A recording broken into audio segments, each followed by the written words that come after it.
More than 40 years have passed since a battered yellow cab first rolled across a New York bridge and the doors of the Sunshine Cab Company swung open on American television. The people who drove those cabs, dispatched those drivers, and fixed those engines went on to live lives that nobody, not the writers, not the producers, not the tens of millions of viewers who watched every week, could have scripted in advance.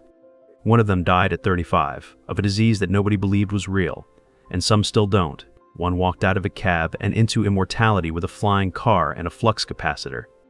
One was discovered not in an acting class or a theater, but in a boxing gym in Queens, mid-workout, and was handed a television series on the spot. Another carried a memory so extraordinary that scientists would one day study her brain as a medical rarity. And one spent his final years consumed by addiction so severe that the whole country watched him disappear, helplessly, on national television. This is what happened to the people of Taxi.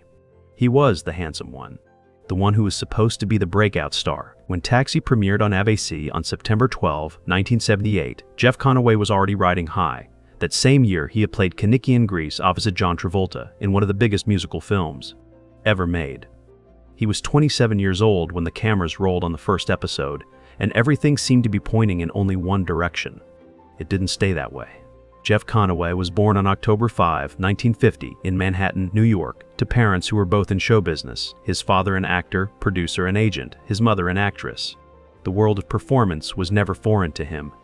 He began acting as a child, appearing on Broadway before he was 10 years old, and by the time he was a teenager, he was already working professionally in a medium that chewed up adults without a second thought. He was an understudy in the original Broadway production of Grease before the film adaptation even existed, and eventually took over the lead role of Danny Zuko. When the movie version was made, he lost the top-billed part to John Travolta. He played Kenickie instead, the swaggering second-in-command of the T-Birds, walking slightly stooped so Travolta would look taller. Even in supporting him, he stood out. Bobby Wheeler was the show's dreamer, a struggling actor working as a cab driver to pay the rent while waiting for his big break. Bobby was handsome, slightly vain, deeply likable, and perpetually hopeful. He had the kind of optimism that you admire in someone else without quite believing it can work. Conaway played him with a genuine sweetness that made you root for him even when his plans collapsed. Even when the manager who promised to represent him turned out only to want him as a lover, even. When he was cast in a soap opera pilot, only to have his part recast before production began. He received Golden Globe nominations for the role in both 1979 and 1980. The show itself was winning Emmy Awards and critical praise. By every external measure, things were going well. But underneath, something had already cracked. Conaway struggled with cocaine and prescription opiates, struggles that were, for much of this period, hidden from public view. The pain was real and compounding, a back injury that caused genuine physical suffering, a first marriage that annulled almost immediately, a second marriage to Rona Newton-John, sister of singer Olivia Newton-John, that lasted 5 years before ending in 1985. A third marriage to actress Carrie Young lasted a decade. He left Taxi at the start of season 4 in 1981 without having achieved the film career he had come to Hollywood to build. The producers discovered in his absence that his dialogue could be reassigned to other cast members without meaningful loss. That discovery sealed his fate with the show. He returned for a handful of guest appearances, but his Bobby Wheeler had effectively driven away. What followed were decades of work in supporting roles, in projects that did not call on everything he had, alongside a private battle with addiction that grew progressively harder to contain. Then came Beyond Celebrity Rehab with Dr. Drew, where a visibly devastated Conaway appeared in 2008 and 2009, his condition documented for a national television audience in the bluntest possible terms. He had been trying to manage his pain and withdrawal with a combination of pain pills and cold medicine, when, on May 11, 2011, he was found unconscious in his home. He was placed in a medically induced coma. His family gathered around him. The decision to remove life support was contested in court by his former girlfriend before it could proceed. On May 27, 2011, Jeff Conaway died in Encino, California. He was 60 years old, the same age he had been born into a world of show business, chasing a version of success that the industry kept just out of reach. There was nobody like him. Before or since, Andy Kaufman was not a comedian. He said so himself repeatedly, and he meant it. He was something else entirely, a performance artist who had decided that the boundary between what was real and what was performance was the most interesting place in the world to live. When he joined the cast of Taxi in 1978, he was 29 years old and already famous, but famous in the way that made people slightly uncomfortable, the way that made them wonder whether they were in on the joke or the joke was on them. Andrew Jeffrey Kaufman was born on January 17, 1949, in Queens, New York, into a middle-class Jewish family in Great Neck, Long Island. His father Stanley was a jewelry salesman. His mother Janice had once been a fashion model. He began performing, privately, for himself in his bedroom, staging shows with a television camera aimed at nothing, from almost the time he could talk. By age 7, he was putting on shows for family. By 9, he was being hired to entertain at children's birthday parties. He attended a junior college in Boston briefly, then abandoned formal education entirely in favor of small clubs, coffee shops, and any microphone he could find. He was discovered by the owner of the improv comedy club, Bud Friedman, who recognized that whatever Kaufman was doing was unlike anything else in American comedy. His character Foreign Man, a gentle, confused immigrant from an unspecified country who could barely speak English and seemed perpetually lost, became his calling card. When Saturday Night Live aired its very first episode on October 11, 1975, Andy Kaufman was on it. He performed Foreign Man.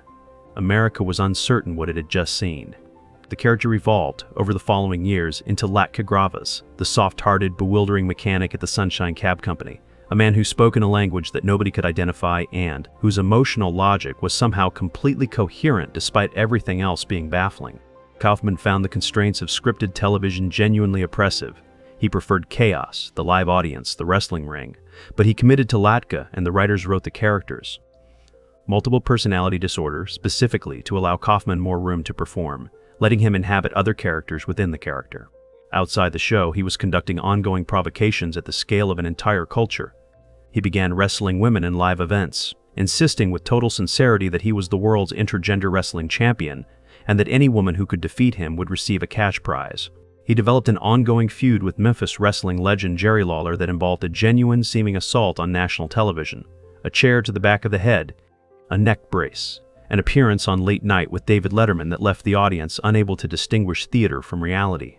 To this day, neither Kaufman nor Lawler has ever fully confirmed whether any of it was staged. He performed at Carnegie Hall and bussed the entire audience of 2 odd people to a cafe in Manhattan afterward for milk and cookies. He read The Great Gatsby aloud on stage in its entirety to an audience that had come expecting comedy. He planned, carefully, the appearance of his own death as a performance piece, a stunt so final that even those closest to him would not be sure whether to believe it. In late 1983, he was diagnosed with a rare and aggressive form of large cell carcinoma of the lung, a cancer almost always associated with years of heavy smoking, almost never with a 34-year-old non-smoking yoga practitioner who had followed a vegetarian diet for years. The diagnosis made no sense by any conventional medical measure. He sought alternative treatments in Mexico. He kept working. He made no public announcements. On May 16, 1984, Andy Kaufman died in Los Angeles. He was 35 years old. The persistent rumors that his death was itself the grandest hoax of his career, the final, most committed performance, have circulated without resolution ever since. On the 20th anniversary of his passing, his friends threw a welcome back Andy party. He didn't show up. It remains the most Kaufman-esque fact about the entire situation. She came to Taxi late, not until season 3 in 1980, and she nearly didn't come at all. Carol Kane was 28 years old when she first appeared as Simca Doblitz, the woman from Latka's unspecified homeland who would become his wife. She had auditioned 6 times for the role, 4 auditions in English, 2 in Yiddish, a language she did not speak, learned phonetically with a coach provided by the production. She got the part. Over the following 3 seasons, she won 2 Emmy Awards for it. Of all the stories of what this show gave to the people who were in it, hers may be the most surprising, because she arrived already accomplished, with an Oscar nomination to her name, and left with her status transformed nonetheless. Carolyn Laurie Kane was born on June 18, 1952, in Cleveland, Ohio, to parents who divorced when she was young. She spent much of her childhood in boarding schools, a life of transition and institutional settings that gave her an early self-sufficiency and a comfort with uncertainty that would serve her. Throughout a career built on playing characters who did not quite fit the world around them. She attended the Professional Children's School in New York, the institution for young people who were already performing. She was 14 years old when she made her professional stage debut, in a production of The Prime of Miss Jean Brodie. The life of an actor was not something she arrived at, it was where she already was before she had words for it. Her film career in the 1970s established her as a serious dramatic presence before comedy claimed her for its own.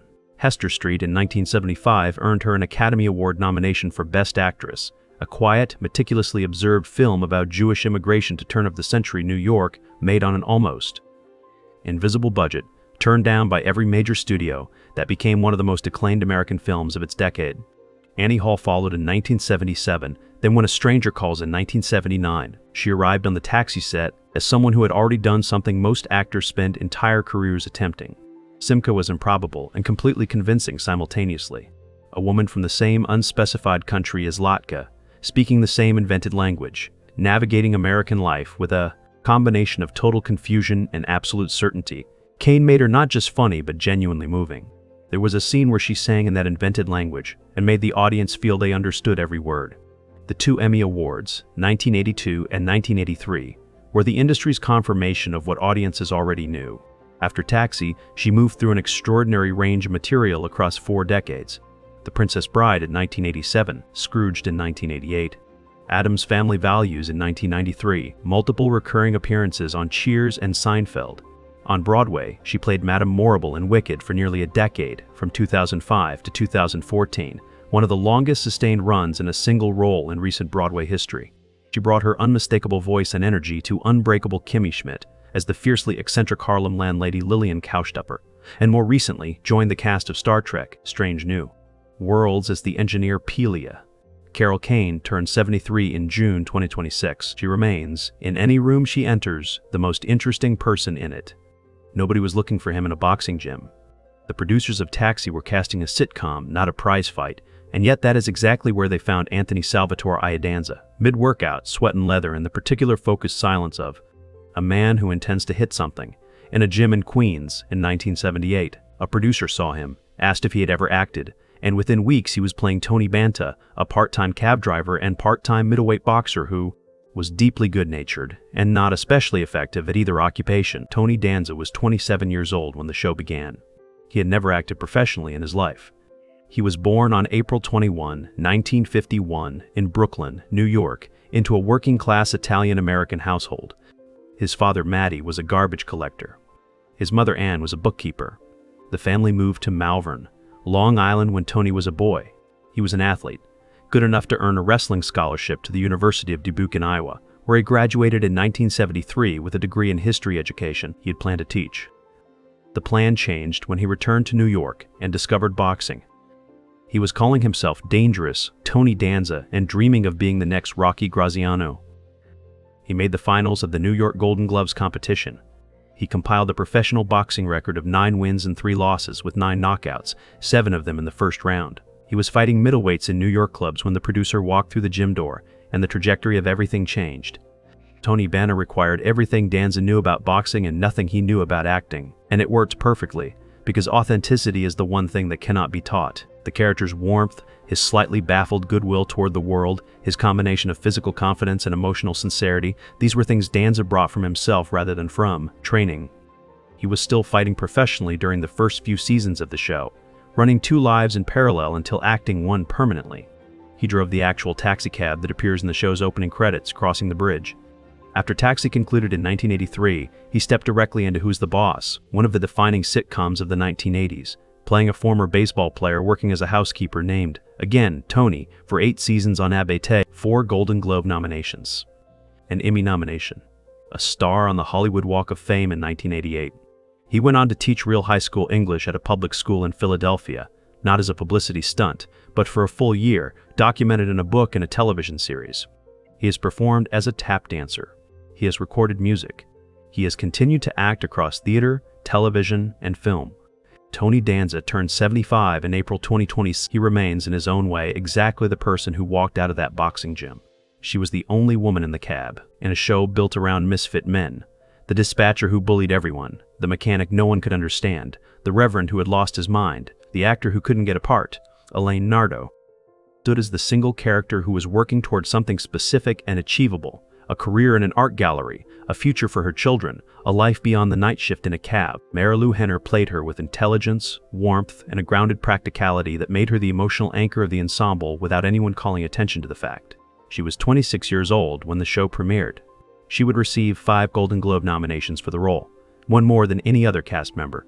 She would never receive an Emmy nomination, which remains one of the more inexplicable oversights in the history of the American sitcom. Mary Lucy Denise Podlowski was born on April 6, 1952, in Chicago, Illinois, into a Greek and Polish household. Her mother, Loretta, who died of arthritis complications at 58, ran a dance school and served as president of the National Association of Dance and Affiliated Arts. She put 2-year-old Marilu in her first dance class, almost before the child could walk. By the time she was 14, Henner was teaching at the family studio herself and choreographing shows at local high schools. She enrolled at the University of Chicago but left before completing her degree when the original stage production of Grease came to her campus in 1971. She was 19 years old. She auditioned, she was cast as Marty Maraschino, and she traveled with the show. She never went back. She did not plan to be a famous actress. She was simply already in motion, already at the center of things, already the person in the room who organized everything around her without meaning to. That quality, the organizing center, the person who holds the energy together, is exactly what Elaine Narda was on Taxi, and it is precisely why Henner was irreplaceable in the role. What audiences eventually learned about Marilu Henner, and what made her something more than simply a television actress, was the nature of her memory. She possesses hyperthymesia, clinically identified as highly superior autobiographical memory, or Hey Sam, one of fewer than 100 confirmed cases in all of medical history. Ask her what happened on any specific date of her life, and she can tell you in complete, granular, verified detail. Not impressions, not rough outlines.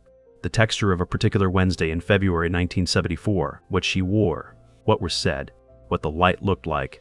Scientists have studied her brain. Researchers from the University of California, Irvine, have documented and tested her recall. She is, among everything else she is, a genuine medical rarity. After Taxi, her film career flourished. Hammett in 1982, The Man Who Loved Women with Burt Reynolds in 1983, Johnny Dangerously with Michael Keaton in 1984, Perfect alongside John Travolta in 1985, a man with whom she had, by her own account, a significant romantic relationship before either of them became famous, beginning when they were both in that original Grease production. She co-starred with Reynolds again in the CB sitcom Evening Shade from 1990 to 1994. She has written best-selling books on health, memory, and nutrition. She has been married 3 times. Today, in 2026, Marilu Henner is 74 years old and still, in every sense, working and remembering. When you think of Taxi, you think of him. Not because Alex Reiger was the most eccentric character in the cab, that was Jim Ignatowski by some distance. Not because he was the funniest. Louis De Palma held that title on his best nights. Alex Reiger was the center of the show in a different and more essential way. He was the person around whom the others organized themselves.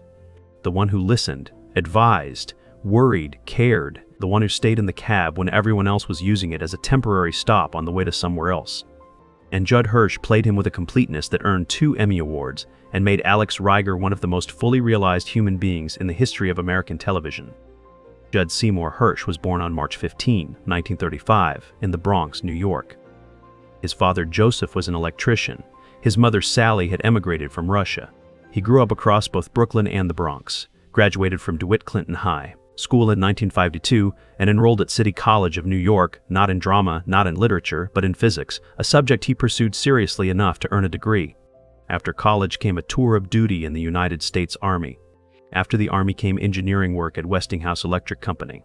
He was pushing 30 before he found his way to acting classes at the American Academy of Dramatic Arts, graduating in 1962. By any conventional measure, he was starting late. Theater was first. Broadway roles, television guest appearances, the slow accumulation of craft in rooms where almost no one was watching.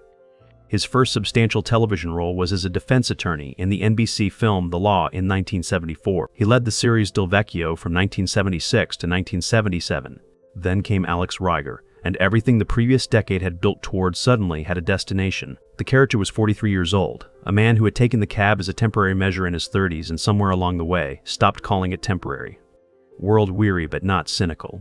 Practical but not cold. Self-aware enough to know that this might be it for him, and mature enough to make that seem less like defeat than like a chosen kind of dignity. Hirsch brought to the role something that only actors who have actually lived a life can access, a weight to the comedy, a seriousness that never turned heavy. While filming Taxi, he was simultaneously making Robert Redford's Ordinary People, the 1980 family drama that won 4 Academy Awards. His supporting performance earned him an Oscar nomination. The same year, the same actor. 2 entirely different registers of work, executed simultaneously without apparent effort. The following decades gave him Dear John on NBC, 2 Tony Awards for Broadway work, on Not Rappaport and Conversations with My Father, Independence Day, A Beautiful Mind, and the CB series, Numb Puries.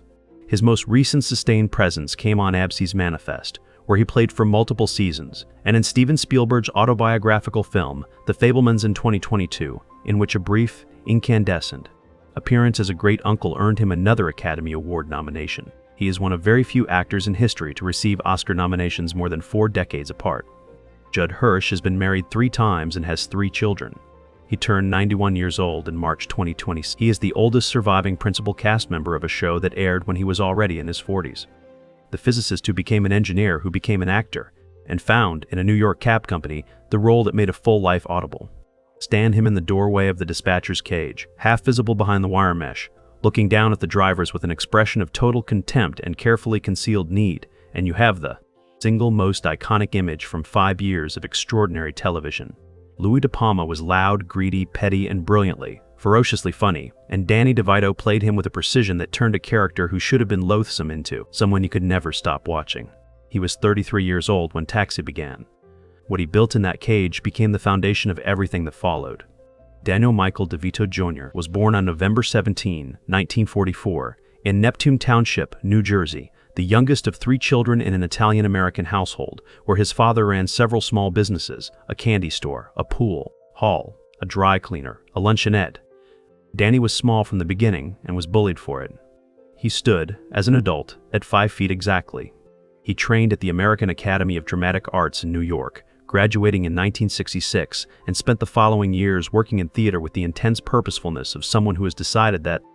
In 1975, Milos Forman cast him in One Flew Over the Cuckoo's Nest, the film that won 5 Academy Awards including Best Picture, as a psychiatric patient.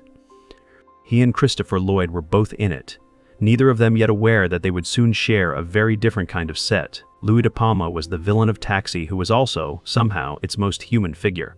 He lured over the drivers from his cage because without that power he would have been nothing, smaller than his height, invisible, alone. Over 5 seasons, the writers gave him episodes that peeled back the cruelty to reveal the loneliness underneath, and DeVito played those moments with the same commitment he brought to the comedy.